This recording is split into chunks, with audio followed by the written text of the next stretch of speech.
12월 26일 성탄 후 첫 번째 주일 주일날 예배를 다 같이 드리시겠습니다.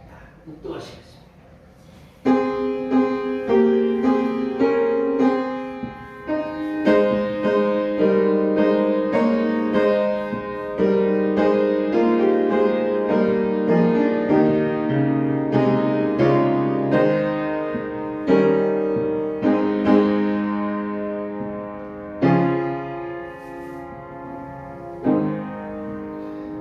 할렐루야. 하늘에서 여호와를 찬양하며 높은 데서 그를 찬양할지어다. 그의 모든 천사여 찬양하며 모든 군대여 그를 찬양할지어다. 해와 달아 그를 찬양하며 밝은 별들아 다 그를 찬양할지어다.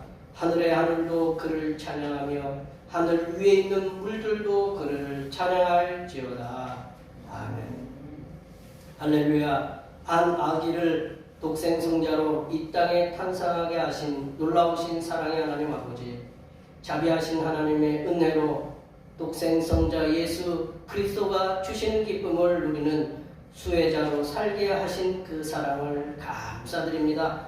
하나님 아버지께서 구세주로 보내신 아기 예수님은 전사와 기묘자와 모사와 평강의 왕으로 나신 것을 찬양합니다. 이 예배를 통하여 영원토록 우리 심령에 강림하시어서 평화와 기쁨을 받는 귀한 시간이 되게 하여 주시옵소서. 평화의 왕으로 이 땅에 오신 거룩하신 예수님의 이름으로 기원하옵나이다. 아멘. 다 같이 일어나셔서 지난 한 주간 동안 우리들이 알게 모르게 지었던 우리의 모든 죄를 반주에 맞춰서 침묵으로 고백하는 고백의 기도를 드리시겠습니다. 기도하시겠습니다.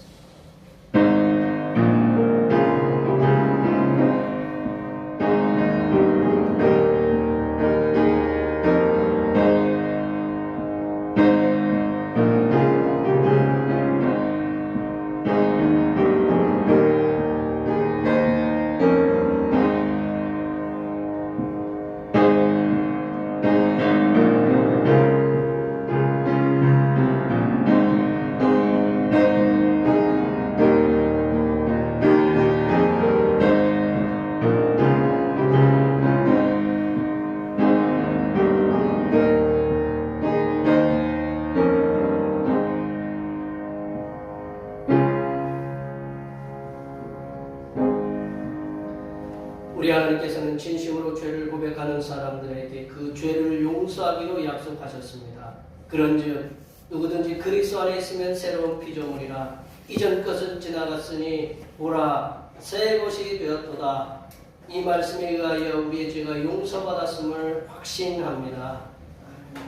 이 찬양 거룩하신 하나님 하시겠습니다.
성시교동은 교동문 120번 성탄절 두 번째입니다.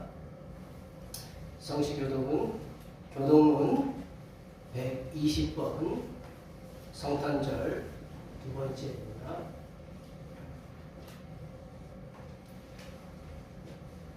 찬송하리로다. 주 이스라엘의 하나님이여 그 백성을 돌보사 속량하시며 우리를 위하여 구원의 뿔을 구원하여 다윗의 일으키셨으니 이것은 주께서 예로부터 거룩한 선지자의 입으로 말씀하신 바와 같이 우리 원수에게서 우리를 위하여 모든 자의 손에서 구원하시는 일이라. 우리 조상을 긍휼히 여기시며 그 거룩한 언약을 기억하셨으니 곧 우리 조상 아브라함의 하신 자라. 우리가 원수의 손에서 건지심을 받고 종신토록 주의 앞에서 성결과 율로 두려움 없이 섬기게 하리라 하셨도다. 이는 우리 하나님의 긍휼로 인함이라. 이로써 돕는 해가 위로부터 우리에게 임하여 원과 죽음의 그늘의 하늘을 자기에 비치고 우리를 평강의 길로 인도하시리라. 그러므로 주께서 친히 징조를 너에게 주실 것이라. 보라, 처녀가 잉태하여 아들을 낳을 것이요 그의 이름을 임마누엘이라 하리라. 아멘. 사도신경으로 되시는 하나님 앞에 고백하시겠습니다. 나는 전능하신 아버지 하나님 천지의 창조주를 믿습니다. 나는 그의 유일하신 아들 우리 주 예수 그리스도를 믿습니다. 그는 성령으로 잉태되어 동정녀 마리아에게서 나시고 본디오 빌라도에게 고난을 받아 십자가에 못 박혀 죽으시고 장사된 지 사흘 만에 죽은 자 가운데서 다시 살아나셨으며 하늘에 오르시어 전능하신 아버지 하나님 우편에 앉아 계시다가 거기로부터 살아있는 자와 죽은 자를 심판하러 오십니다. 나는 성령을 믿으며 거룩한 공교회와 성도의 교제와 죄를 용서받는 것과 몸의 부활과 영생을 믿습니다. 아멘. 다 같이 앉으셔서 찬송 20장 하시겠습니다. 찬송 20장입니다.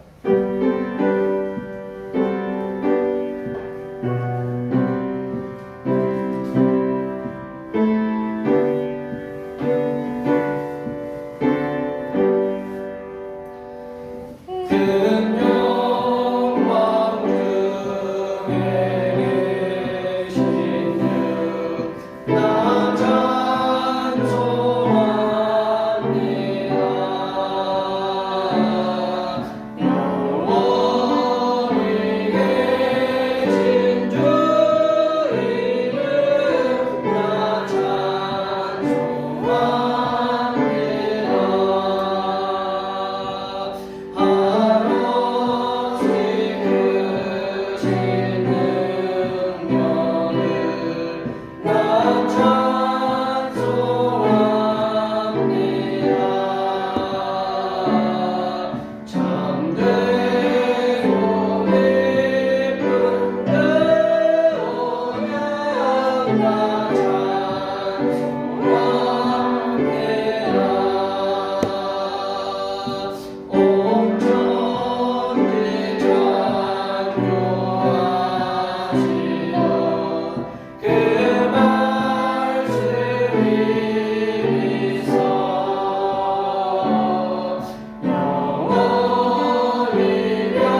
불안에 떨며 살아가고 있는 심령들에게 하나님의 선하신 인도하심의 은혜가 충만하도록 임하게 하여 주시옵소서.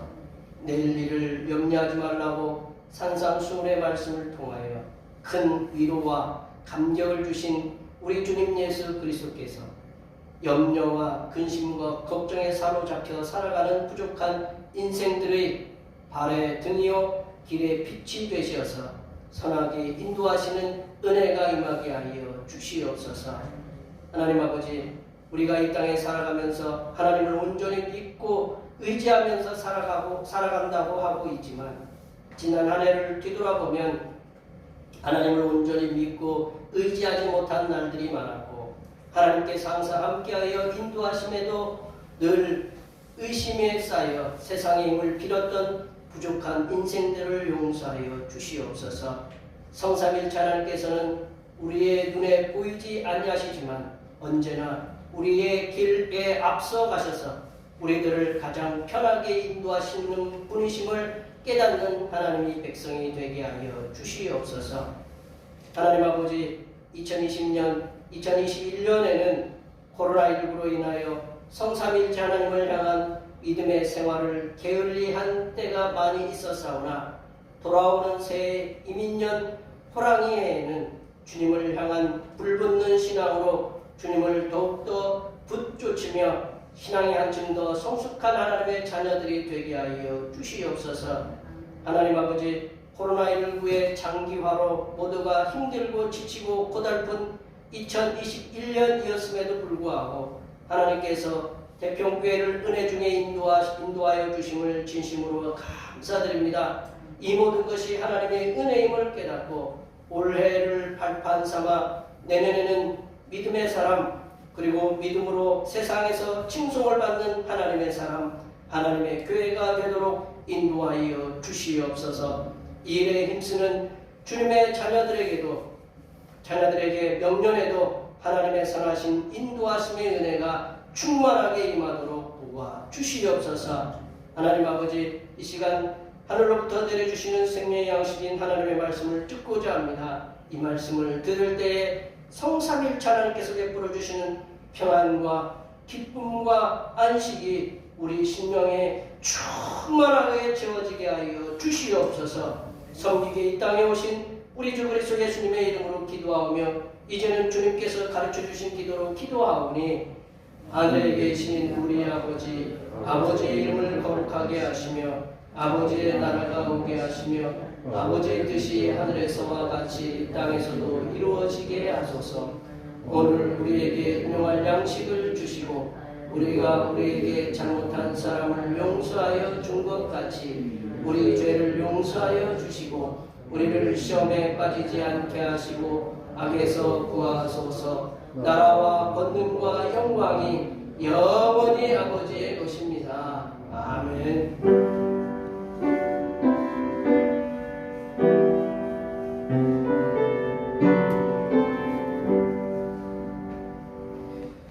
오늘 주신 하나님의 말씀은 신약성경 갈라디아서 4장입니다. 신약성경 갈라디아서 4장 4절에서 7절 말씀입니다. 신약성경 306쪽에 있습니다. 2021년 마지막 주일에 주신 하나님의 말씀은 신약성경 갈라디아서 4장 4절에서 7절 말씀입니다. 신약성경 306쪽에 있습니다. 한 절씩 교독하시겠습니다. 때가 참에 하나님이 그 아들을 보내사 여자에게서 나게 하시고 율법 아래에 나게 하신 것은 율법 아래에 있는 것을 신령하시고 우리로 아들의 명분을 얻게 하려 하시리라.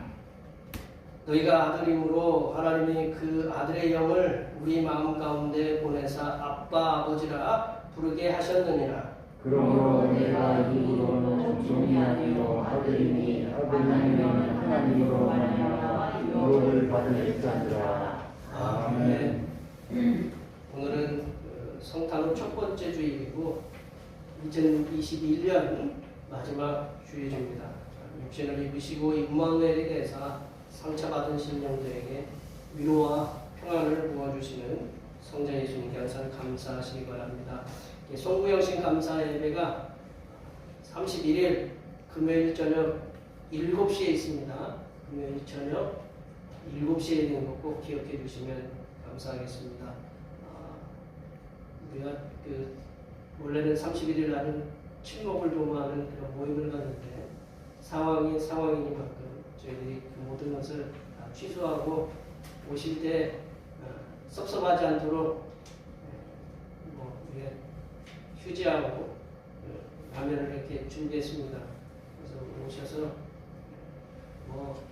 더 풍성하게 가져갈 수 있지만 그래도 그 정도로만 만족해가지고 내년에는 풍성한 송구영신 예배가 될 수 있도록 위에서 많이 기도해 주시면 감사하겠습니다.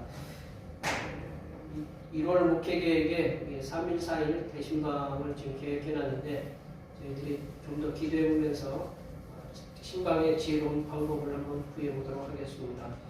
제가 오늘 산적드림교회 담임 목사님 은퇴와 또 새로 오신 목사님 취임 예배에 참석합니다.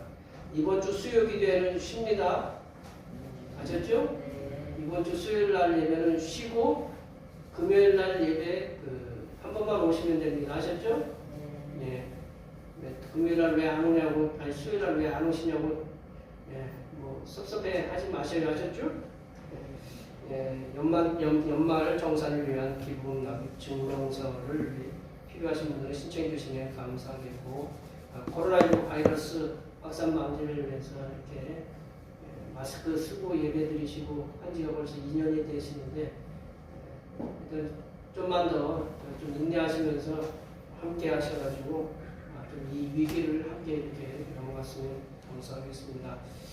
중보기도 새롭게 주시는 새해에 하나님의 증인이 되는 삶을 살게 하시고 내년에는 또 표어가 복음의 선한 행실로 세상에 칭송을 받는 교회인데 세상에 칭송받는 교회가 될 수 있도록 위해서 기도해 주시면 감사하겠습니다.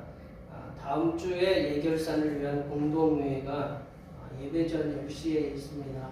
세례교인 이상 모두가 참석할 수 있으니까 함께 참석해 주셔서 예결산을 위한 공동회의를 함께 해주시면 감사하겠습니다. 오늘 날씨가 제일 춥습니다. 어떻게 집에 물도 안 얼으셨어요? 저는 추우면 뜨거운 물이 안 나올까 늘 걱정이 하도 여러 번 추운 날 물이 안 나와서 물 잘 나오셔요? 네, 잘 나오시는 건 아니지. 제가 이 마스크 쓰고 있으니 이게 잘 안 들려서 일단 물만 잘 나오면 돼요. 감사하네요. 이렇게 추운 날 바람도 세게 불어서 좀 걱정을 많이 했는데 집 안에만 이렇게 계셔요. 이렇게 추우니까.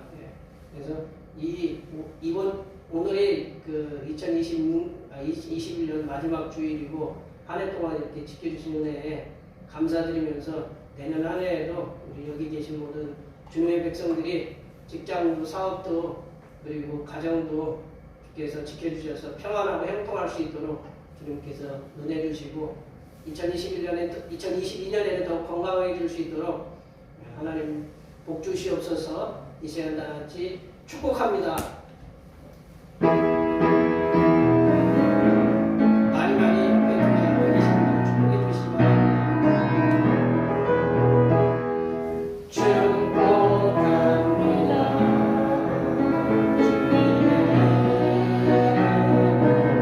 축복합니다.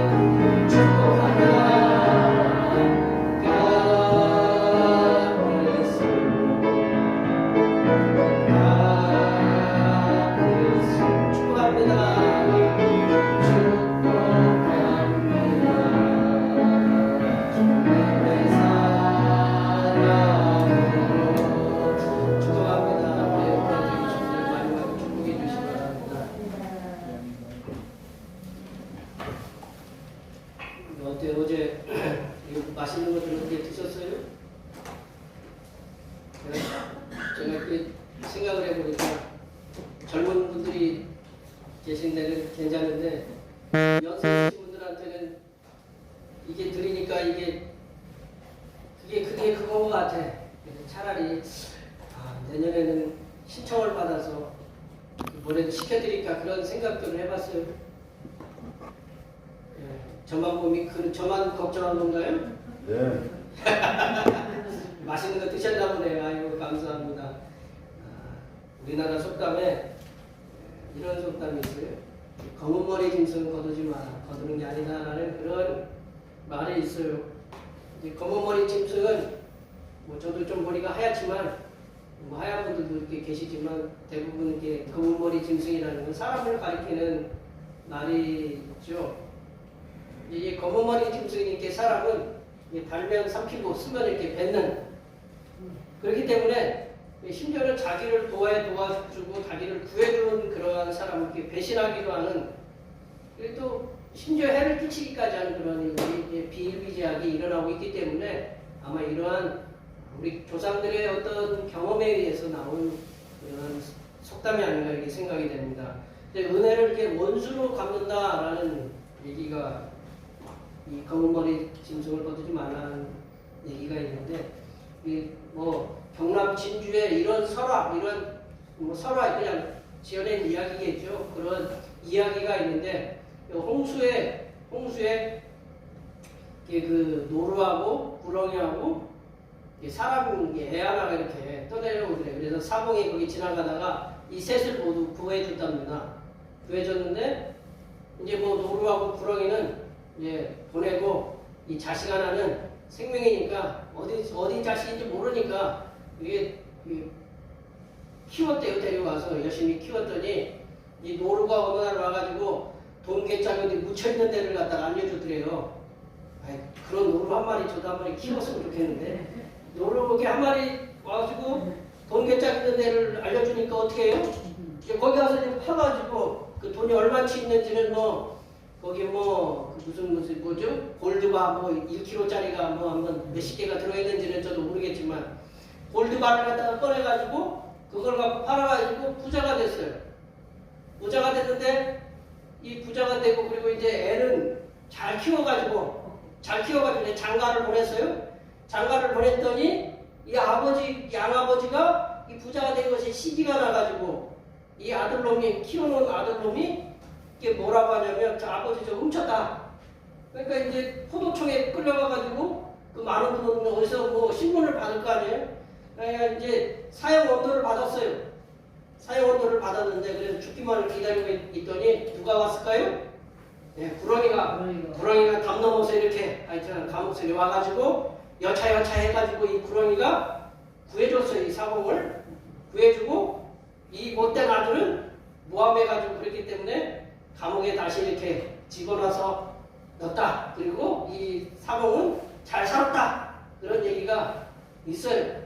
그래서 검은 머리 짐승이 사람이 얼마나 나쁘면 이런 얘기가 우리가 심심치 않게 들려올까 이제 그런 생각이 드는데 요즘 보시면 뭐 누구 사건 있잖아요. 애들 입양해가지고 그 입양한 부모도 그렇고 입양한 뭐 자녀들로 인해서 그 뭐 몹쓸 일들이 계속적으로 일어난다. 사회적인 문제가 일어나서 요즘은 입양에 대한 새로운 이제 고민거리, 새로운 생각을 하게 되는 그런 시점들이 이렇게 되는 것 같아요.